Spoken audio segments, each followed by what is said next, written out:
آیت نمبر 273 ہے۔ اللہ تعالیٰ فرماتے ہیں کہ للفقراء الذین، وہ لوگ جو کہ فقراء ہیں۔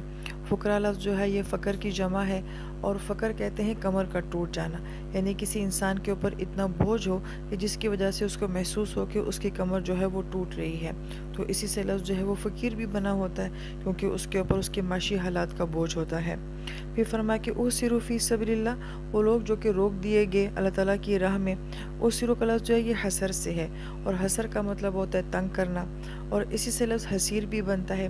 حسیر جو ہے وہ چٹائی کو کہا جاتا ہے، کیونکہ چٹائی بھی جو ہوتی ہے وہ بہت ٹائٹ بنی جاتی ہے، تو اس لیے اس کو بھی حسیر کہا جاتا ہے۔ اب یہ وہ کون سے لوگ ہیں جو کہ روک دیے جاتے ہیں اللہ تعالیٰ کی راہ میں؟ اس کی بہترین مثال کہ جب صحابہ اکرام جو کہ مکہ شریف کے تھے، جب ایمان لے کر آتے ہیں تو اب وہ تو مسلمان ہو گئے ہیں، باقی سارا مکہ تو کافر ہے، اب وہ تجارت کس سے کریں گے؟ نوکری پہ ان کو کون رکھے گا؟ خرید و فروخت کہاں سے ہوگی؟ تو گویا کہ وہ لوگ حالات کے اندر سٹک ہو گئے تھے، تنگ ہو گئے تھے حالات ان کے لیے۔ اس کا یہ مطلب نہیں تھا کہ وہ مالدار نہیں تھے، یا ان میں کمانے کی صلاحیت نہیں تھی، یا ذرائع نہیں تھے ان کے پاس، لیکن مسئلہ یہ تھا کہ سچویشن ایسی ہو گئی تھی کہ سب کچھ ہونے کے باوجود بھی جو ہے وہ کچھ کر نہیں پا رہے تھے۔ تو ایسے لوگوں کو جو ہے اس آیت مبارکہ میں مخاطب کیا گیا ہے۔ یہ بڑی اہم آیت مبارکہ ہے۔ ہم اپنے معاشرے میں بھی یہ دیکھتے ہیں کہ بعض لوگ ایسے ہوتے ہیں کہ جن کے حالات ہمیں بظاہر اچھے نظر آ رہے ہوتے ہیں، مگر وہ اندر سے بہت مشکل میں ہوتے ہیں۔ ہو سکتا ہے کہ ایک انسان کا گھر بڑے اچھے ایریے میں ہو، اس کا گھر بھی بہت بڑا ہو، مگر اس کا مہینہ نہ گزرا ہو۔ کسی انسان کے پاس گاڑی تو ہو، مگر پیٹرول کا خرچہ نہ پورا ہو رہا ہو۔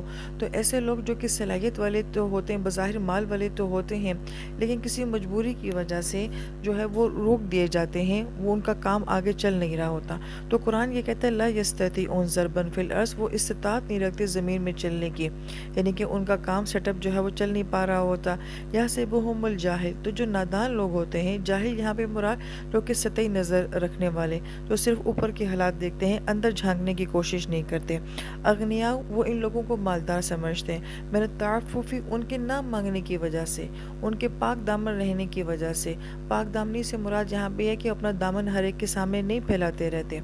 قرآن کس قدر خوبصورت کہتا ہے کہ تعریفہم، ان کو پہچانو، بسیماہم، ان کے نشانات سے۔ سیماہم کا لفظ جو ہے یہ وسم سے بنا ہے، اور وسم جو ہے وہ نشان جو علامت کو کہا جاتا ہے، اور اسی سے لفظ اسم بھی بنتا ہے۔ اور ہم کہتے ہیں اسم آپ کا کیا ہے؟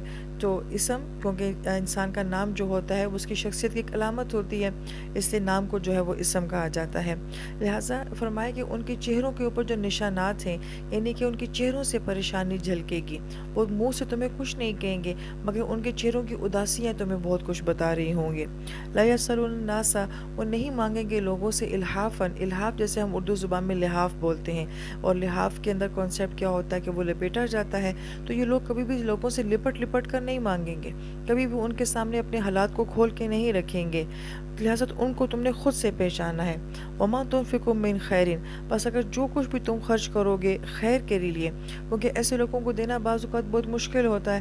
ہم یہ کہتے ہیں کہ یہ 50,000 کما تو رہا ہے، یہ لاکھ کما تو رہا ہے، اس کے پاس گاڑی تو ہے، اس کے پاس گھر تو ہے، لیکن ہو سکتا ہے کہ اس کا خرچہ جو ہے وہ 2-3 لاکھ کا ہو، اور اس کے پاس یہ سب کچھ بظاہر تو ہے، مگر اس کے پاس کھانے کے جو ہیں مشکل حالات ہیں۔ تو ایسے لوگوں کو دینا مشکل ہوتا ہے، تو اللہ تعالیٰ فرماتے ہیں کہ اگر تم ان لوگوں کو دو گے فَإِنَّ اللَّهَ بِهِ عَلِيمٌ، تو اللہ تعالیٰ کی ذات جو ہے تمہارے اس خرچ کرنے کو بھی جانتی ہے، ان لوگوں کے حالات کو بھی جانتی ہے، اور تمہارے اس طرح سے دینے کو بھی اللہ تعالیٰ کی ذات جو ہے وہ جانتی ہے۔